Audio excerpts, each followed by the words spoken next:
আমার কাছে মাপ চাও, যত বড় গুনাহ হোক।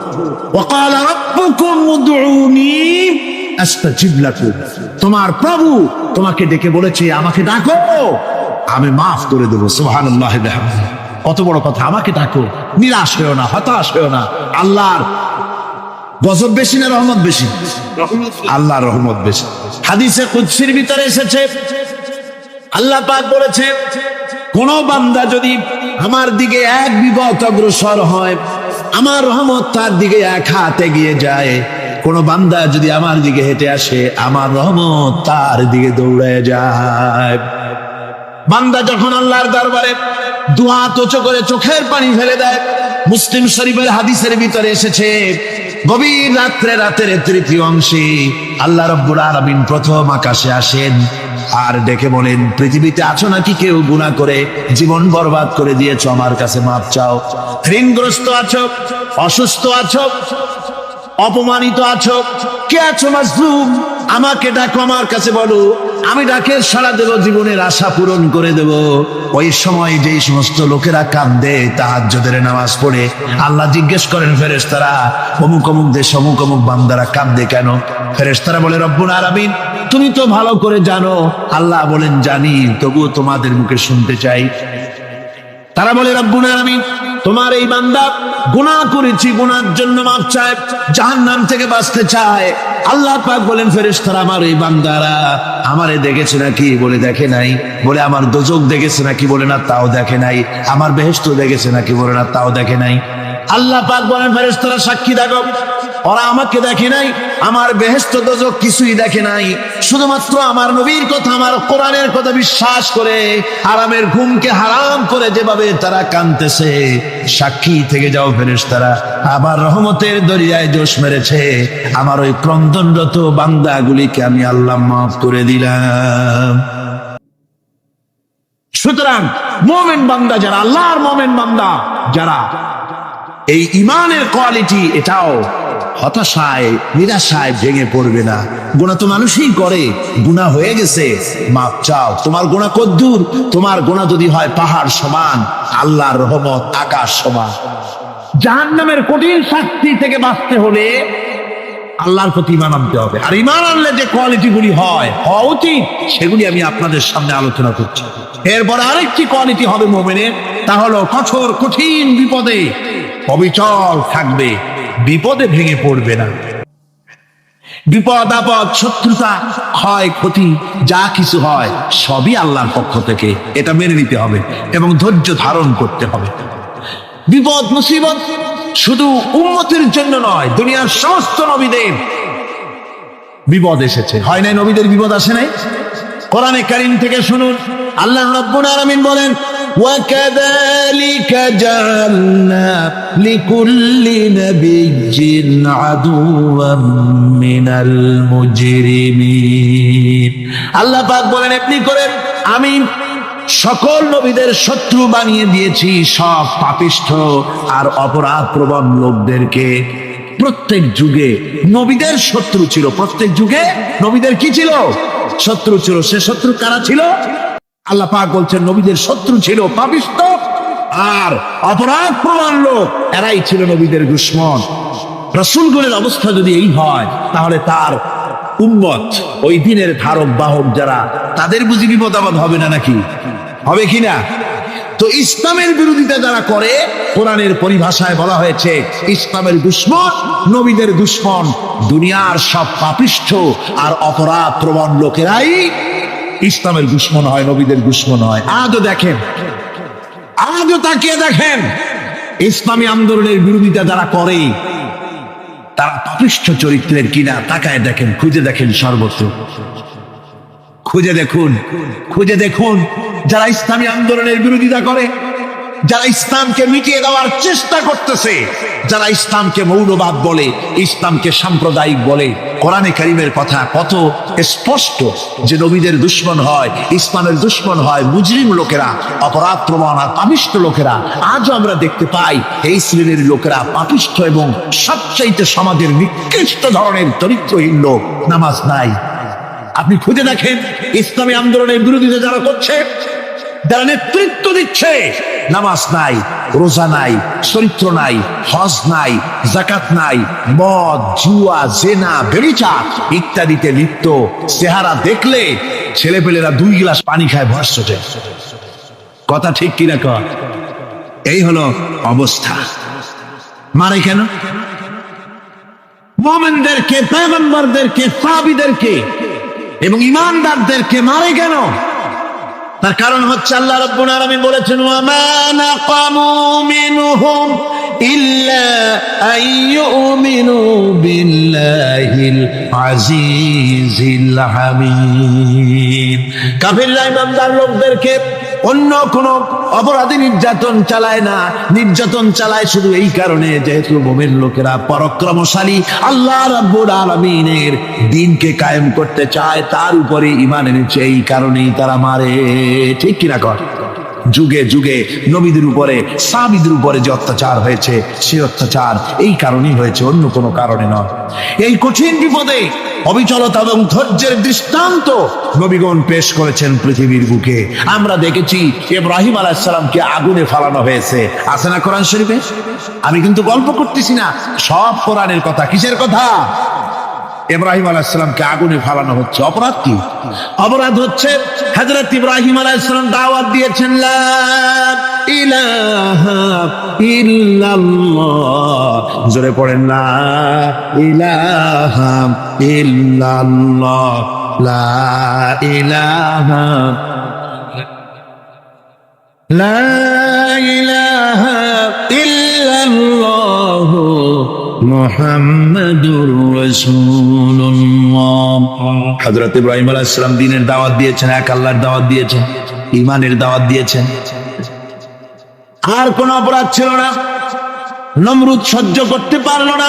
কোরআনে কারীমের মধ্যে সব কথাগুলি আল্লাহ পাক এই জন্য বিধৃত করেছেন, এই জন্য কোরআনে কারীমের মধ্যে সব কথা উঠায় দিয়েছেন, যাতে করে মুমিনেরা বিপদ আসলে পরে যেন ঘাবড়ে না যায়।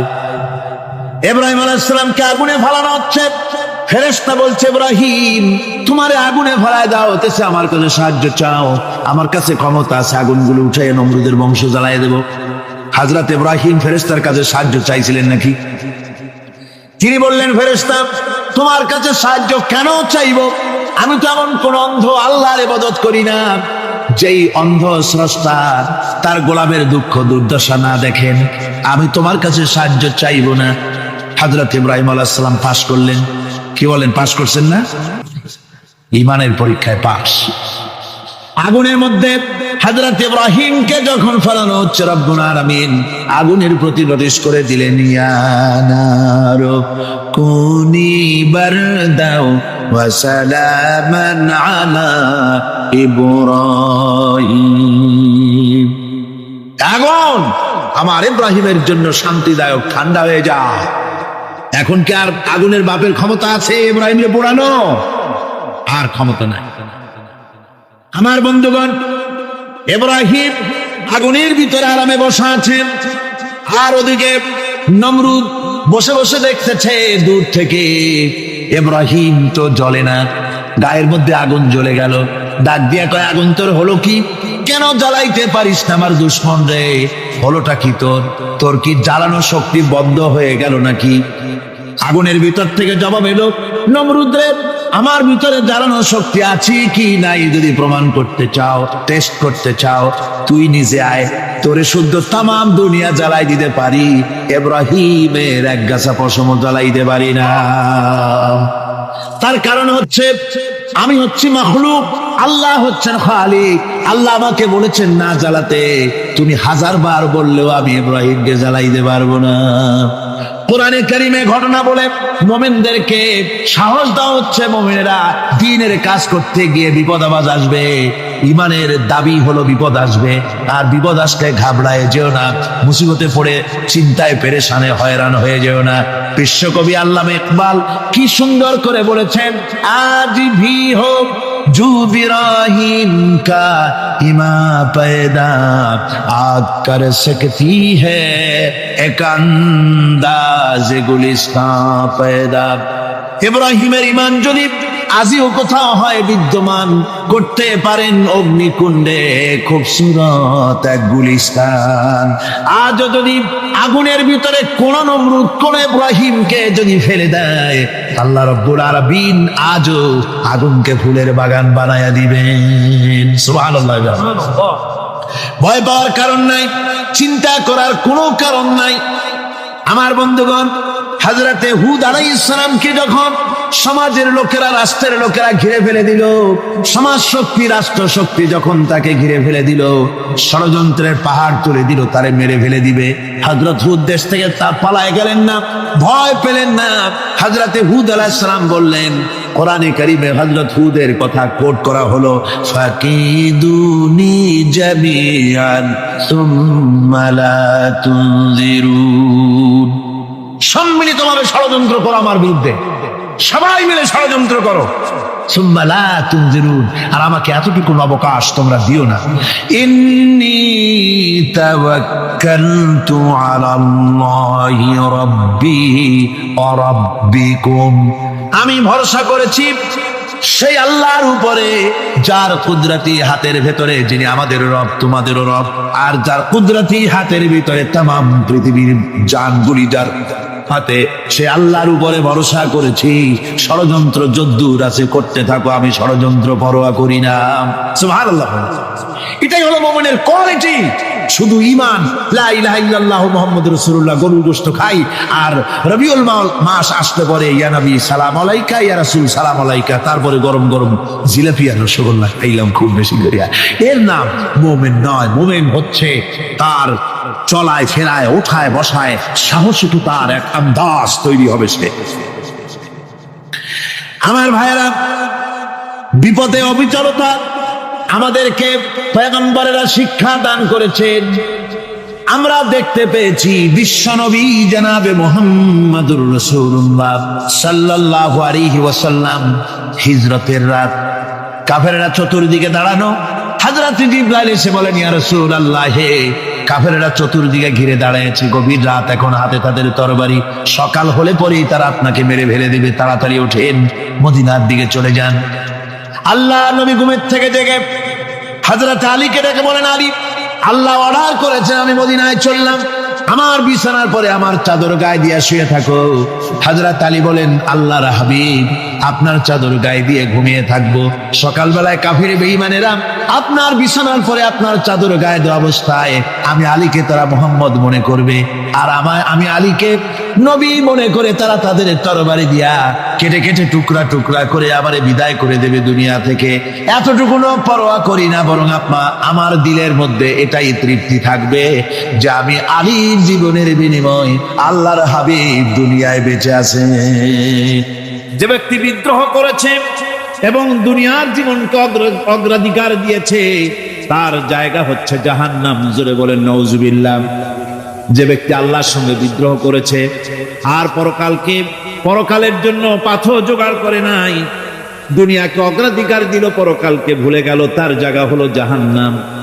وَأَمَّا مَنْ خَافَ مَقَامَ رَبِّهِ وَنَهَى النَّفْسَ عَنِ الْهَوَى فَإِنَّ الْجَنَّةَ هِيَ الْمَأْوَى। আর যে ব্যক্তি আপন প্রভুর সামনে উপস্থিত হকে ভয় করেছে এবং আপন প্রবৃত্তিকে লালসা মুক্ত করেছে, লালসার হাত থেকে রক্ষা করেছে, আল্লাহ রাব্বুল আলামিন কিয়ামতের দিন তার জন্য রেখে দিয়েছেন জান্নাত। তার জন্য কোন জায়গা?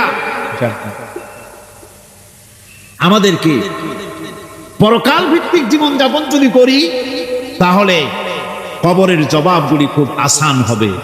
আর যদি পরকাল ভিত্তিক জীবন যাপন না হয়, কবরটা মুসিবত হয়ে যাবে। হযরত ওসমান রাদিয়াল্লাহু তাআলা আনহু কবরের কাছে গিয়ে খুব কাঁদতেন। সাহাবায়ে কেরাম প্রশ্ন করেছেন, হুজুর, রাসূল করিম সাল্লাল্লাহু আলাইহি ওয়াসাল্লাম যখন জান্নাত ও জাহান্নামের ওয়াজ করেন, কখনো তো এত বেশি আপনি কাঁদেন না, যত বেশি কাঁদেন কবরের কাছে এসে। কারণ হযরত ওসমান রাদিয়াল্লাহু তাআলা আনহু বলতেন, আমার সাথীরা, আমি আমার হাবিবের কাছে, আল্লাহ রাব্বুল আলামিনের রাসূলের কাছে আমি শুনেছি এই কবরটাই হলো প্রথম স্টেশন। এই কবরটাই হলো প্রথম ইমিগ্রেশন কাউন্টার। এই জায়গায় যদি কেউ ধরা পড়ে যায়, কারো যদি চার্জশিট হয়ে যায়, সব জায়গায় ধরা পড়ে যাবে। হাসরে মিজানে সিরাতে কোনো জায়গায় নাজাত পাবে না। আর এই কবরটা যদি কেউ মুক্তি পেয়ে যায়, মিজান সিরাত হাসর সব জায়গা থেকে আল্লাহ তারে ভালোভাবে পার করে দিবেন। এটা হলো আসল জায়গা, মারাত্মক জায়গা, খুব মারাত্মক জায়গা। আমি এটাকে ইমিগ্রেশন কাউন্টার বলেছি আমার ভাষায়। ইমিগ্রেশন কাউন্টার যারা বিদেশ ভ্রমণ করেছেন তারা জানেন। লন্ডন যাবেন, আমেরিকা যাবেন, সৌদি আরব যাবেন, যে কোনো বিদেশে যাবেন, গেলেই পাসপোর্ট তারা দেখবে। পাসপোর্টে আপনার ন্যাশনালিটি কোনটা সেটাই তারা জানতে চাইবে। আপনি কোন দল করেন এটা তারা জানতে চাইবে না। আপনি কোন ভাষায় কথা বলেন তাও তাদের জানার দরকার নেই। প্রথমেই তারা আপনার ন্যাশনালিটি দেখবে, আপনার আইডেন্টিটি কি তারা জানতে চাইবে। তারপরে যদি স্যাটিসফ্যাক্টরি হয়, আপনাকে ভিসা দিয়ে ভেতরে ঢুকবার ব্যবস্থা করে দেবে। আর যদি তারা স্যাটিসফাইড না হয়, তাহলে আপনাকে মেহমানখানায় ঢুকানো হবে গ্রেফতার করে। কবর হচ্ছে এ ধরনের একটি ইমিগ্রেশন কাউন্টার। কবরের ভিতরে মানুষ যখনই রাখা হবে, সঙ্গে সঙ্গে দুজন ফেরেশতা আসবে। কবরের কাছে যারা এসেছিল, দাফন হয়ে যাওয়ার পর এই লোকগুলি 40 কদম যেতে যতক্ষণ লাগে, এর মধ্যেই দুজন ফেরেশতা এসে যাবে। এসে জিজ্ঞেস করবে, মান রব্বুকা, তুমি কোন দল করতে? ওটা তাদের জানার দরকার নেই। চাকরি কিসে করতেন ওটা জানার দরকার নেই। ব্যবসা করতেন না চাকরি করতেন প্রয়োজন নেই। প্রথমেই জিজ্ঞাসা করা হবে ন্যাশনালিটি, প্রথমেই জিজ্ঞাসা করা হবে তার ন্যাশনালিটি সম্পর্কে, তার আইডেন্টিটিটা কি, এবং সেটাকে সত্যায়িত করার জন্য, বোঝার জন্য 3টি প্রশ্ন। প্রথম প্রশ্ন, মান রব্বুকা ওয়া মা দীনুকা ওয়া মান নাবিয়ুকা, তোমার রব কে, তোমার দিন কি, তোমার নবী কে। যদি এই ব্যক্তি বেঈমান হয়, মুনাফিক হয়, সে বলবে হায় হাতা লা আদরি, হায় হাতা লা আদরি, জানি না আমার রবকে, আমি জানি না। তোমার দিন কি, দিন কারে কয় বুঝি না। এরপরে আল্লাহর নবী জনাবে মুহাম্মদ রাসূলুল্লাহ সাল্লাল্লাহু আলাইহি ওয়াসাল্লামকে দেখানো হবে, বলা হবে মা কুনতা তাকুলু ফি হাদার রাজুল, এই ব্যক্তি সম্পর্কে তোমার ধারণা কি নিকে? বলবে আমি চিনি না। নাউযুবিল্লাহ। বাস,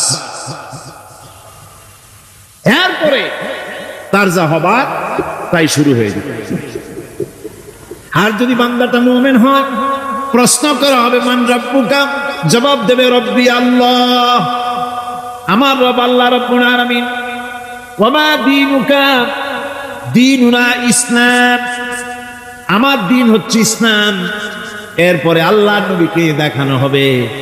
কয়েক রকমের বর্ণনা আছে, কোন বর্ণনায় আছে হুজুরের আকারে দেখানো হবে, অথবা রাসূলকে সরাসরি দেখানো হবে।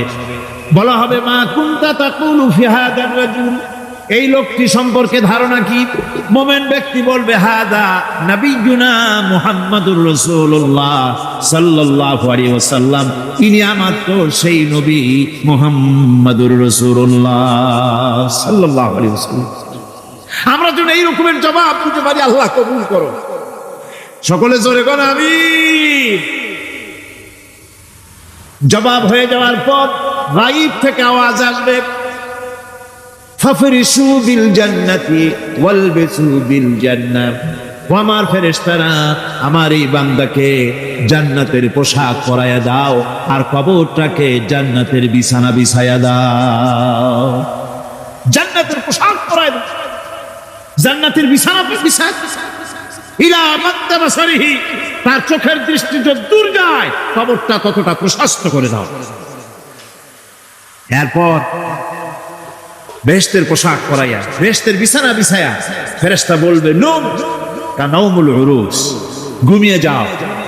দুলামিয়া যেমন বাসর সজ্জায় নতুন বউ নিয়ে আরামে ঘুমায়, এরকম আরামে ঘুমায় যাও। ইলা ইয়াউমিল কিয়ামা, কিয়ামত পর্যন্ত ঘুমায়। আরামে ঘুমিয়ে থাকবে। এরপরে সিংহায় ফুৎকার হবে, সিংহার ফুৎকারের আওয়াজে তার ঘুম ভেঙে যাবে, বলবে ইয়া ওয়াইলানা মান বা'আথানা মিন মারকাদিনা, হায় আফসোস, আমার এত আরামের ঘুম থেকে কে আমাকে জাগ্রত করলো, আমার ঘুমটারে নষ্ট করলো কে? আওয়াজ আসবে হাদা মা ওয়াদার রহমান ওয়া সাদাকাল মুরসালুন, এটা হচ্ছে রহমানের সেই ওয়াদা, আর মুরসালিনরা নবীরা সত্য কথাই বলেছিলেন, সেই কিয়ামত অনুষ্ঠিত হচ্ছে। আমার বন্ধুগণ, সেজন্য এই দুনিয়ার মোহে পড়ে থাকলে পরে দুনিয়ায় যারা অগ্রাধিকার দিবে দুনিয়াকে পরকালের তুলনায়, জবাব দিতে পারবে না কবরের ভিতরে গিয়া। আর যারা পরকালকে অগ্রাধিকার দিবে, দুনিয়ার চাইতে পরকালকে বেশি অগ্রাধিকার দেবে, আর আল্লাহর ভয় কলিজার ভিতরে রাখবে, কবরের জবাব সঠিকভাবে দিতে পারবে, কিয়ামতের দিন আল্লাহ রাব্বুল আলামিন তাদের জন্য জান্নাত দান করবেন। জোরে বলেন আমিন। দুনিয়াটা হচ্ছে দুনিয়া যেখানে আমরা আছি। আমি আগেই বলেছি দুনিয়া হচ্ছে আদনা শব্দ থেকে এর উৎপত্তি হয়েছে, তুচ্ছ, নিকৃষ্ট, এটার দাম নাই, এটার মূল্য নাই। হযরত ইবনে কাইয়্যিম রাহিমাহুল্লাহ নওয়ারাল্লাহু মারকাদাহু ওয়া জাআলাল জান্নাতা মাথওয়াহু, হযরত ইবনে কাইয়্যিম তিনি বলছেন, সুন্দর করে বলছেন দুনিয়া সম্পর্কে, মা মাদা ফিদ দুনিয়া আহলামুন ওয়া মা বাকিয়া মিনহা আমানি ওয়াল ওয়াক্তু বাইনাহুমা দাইউন। মা মাদা ফিদ দুনিয়া আহলামুন, জীবনের যে অংশ ফেলে এসেছি সেটা আজ একটা স্বপ্ন, ওয়া মা বাকিয়া মিনহা আমানি, আর জীবনের যে অংশ সামনে বাকি আছে সেটা এখন একটা আকাঙ্ক্ষা, ওয়াল ওয়াক্তু বাইনাহুমা দাইউন, আর এর মাঝখান থেকে সময় সব চলে যাচ্ছে। কত বড় কথা চিন্তা করেছেন? জীবনের যে অংশ ফেলে এসেছি তা আজকে স্বপ্ন, তা আজ কি বলে স্বপ্ন, আর সামনে যা আছে সেটা আকাঙ্ক্ষা, আর মাঝখান থেকে সময় সব চলে যাচ্ছে। এরপরে তিনি বলছেন ওয়ামাইয়া সাহাবিদ দুনিয়া ইয়াকুন মিসলা কাবিদিন আলাল মাই খালাতুহু ফুরুজুল আসাবিঈ। দুনিয়াদারের অবস্থা হচ্ছে কেউ যদি দুই হাতে পানি খামসায় ধরে, দুই হাতে কি ধরছে বলে, দুই হাতে পানি খামসায় ধরেছে, খুব মজবুত করে ধরেছে, দুই মুঠ পানি, বলেন থাকবে কতটুকু? কতটুকু থাকবে? এক ফোঁটাও থাকবে না। কারণ তার আঙ্গুলের ফাঁক তার সাথে খেয়ানত করবে, আঙ্গুলের ফাঁক দিয়া পানিগুলি সব বেরিয়ে চলে যাবে। সুতরাং দুনিয়া যারা চায় তারা ঠিক পানি খামসায় ধরলে পানি যেমন হাতের ভেতর থেকে খেয়ানত করে চলে যায়, যারা দুনিয়া চায় দুনিয়াও তাদেরকে এভাবে ফাঁকি দিয়ে চলে যায়। তবুও দুনিয়ার মায়া মানুষের এত বেশি। আল্লাহর নবী বলেন লাউ কানা লি ইবনি আদামা ওয়াদিন মিন যাহাবিন লাহাব্বা ইয়াকুনা লাহু সানিন, এই পৃথিবীতে যদি কাউকে একটা মাঠ ভরে যদি সোনা দেওয়া যায়, লোকটা বলবে রব্বুল আলামিন, আমি যদি আরেকটা মাঠ এরকম সোনা ভরা পেতাম, দ্বিতীয় আরেকটা মাঠ দেওয়া হলে আবার বলবে যদি তৃতীয় আরেকটা মাঠ সোনা ভরে যদি পেতাম। নবীজি বলেন ওয়ালা ইয়ামলাউ জাওফু ইবনু আদামা ইল্লা তুরাব, মানুষের পেট 3.5 হাত মাটি ছাড়া, কবরের মাটি ছাড়া মানুষের পেট ভরবে না। আরো চাই, আরো চাই, চাওয়ার কোনো শেষ নাই। মানুষ এভাবে করে দুনিয়ার মহব্বতে এমনি পাগল হয়ে যায়, শুধু দুনিয়ার মহব্বত, পরকালকে বেমালুম ভুলে যায়।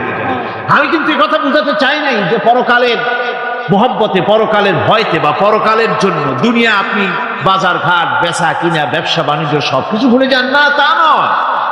ভুল বোঝার কোনো কারণ নাই। পরকালকে অগ্রাধিকার দিতে হবে, মানে দুনিয়াটা চিরস্থায়ী জায়গা নয়। চিরস্থায়ী হচ্ছে কোনটা? আখিরাত। চিল্লায় এখন কোনটা? সুতরাং এখানে যা করতে হবে, আখিরাতের জবাবদিহিমূলক জীবনযাপন করতে হবে। আপনি ব্যবসা করবেন, ওজনে কম দিতে পারবেন না, আপনি খাদ্যে ভেজাল দিতে পারবেন না, চুরি করতে পারবেন না, ডাকাতি করতে পারবেন না, জেনা করতে পারবেন না, বদমাশি করতে পারবেন না, মদ খেতে পারবেন না, সন্ত্রাসী হতে পারবেন না, হাইজ্যাকার হতে পারবেন না, চাঁদাবাজ হতে পারবেন না, মুনাফাখোর হতে পারবেন না, আপনি চোরা কারবারি হতে পারবেন না, ঘুষখোর হতে পারবেন না, সুদখোর হতে পারবেন না। এই সব কাজ পরকালকে বিশ্বাস করলেই এ সমস্ত কাজ থেকে মানুষ বিরত থাকতে পারে। কথা ঠিক কিনা? এটাই হচ্ছে পথ। সুতরাং এই পৃথিবী থাকবে না, এটা কি চিরকাল থাকবে না, এর একটা পরিসমাপ্তি ঘটবে। যেমন করে সারা বছর লেখাপড়া করার পর কলেজে, বিশ্ববিদ্যালয়, মাদ্রাসায়, হাই স্কুলে, সব জায়গায় সারা বছর লেখাপড়া করার পর যেমন পরীক্ষা দেওয়ার একটা দিন আসে, সারা বছর ব্যবসা করার পর হিসাব নিকাশ করার যেমন একটা সময় আসে, সারা মাস চাকরি করার পর বেতন পাওয়ার যেমন একটা দিন আসে, সারা জীবন চাকরি করার পর পেনশন পাওয়ার যেমন একটা সময় আসে, অনুরূপ ভাবে এই দুনিয়া যেদিন শেষ হয়ে যাবে, আল্লাহ নির্ধারিত সময় শেষ হয়ে যাওয়ার পর একটা সময় আসবে যখন আল্লাহ রব্বুল আলামিন সব শেষ করে দিবেন, লন্ড ভন্ড হয়ে যাবে, কিছুই থাকবে না। কোরআনে কারীমে আল্লাহ সব বলেছেন, কোরআনে সব আল্লাহ বলে দিয়েছেন।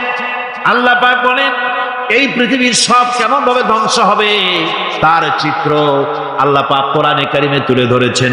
ইযাস সামাউ ফাতারাত ওয়া ইযাল কাওয়াকিবু তাসারাত ওয়া ইযাল বিহারু ফুজ্জিরাত ওয়া ইযাল কুবুরু বু'সিরাত। যখন আকাশসমূহ দীর্ঘ বিদীর্ণ হয়ে যাবে, তারকাগুলি বিক্ষিপ্ত হয়ে ছিটকে পড়বে, আর সমুদ্রগুলি উচ্ছ্বসিত হয়ে পড়বে, কবরগুলি সব তার ভেতরে যা আছে উদ্গীরণ করে দেবে, তারকাগুলি স্থিমিত হয়ে যাবে।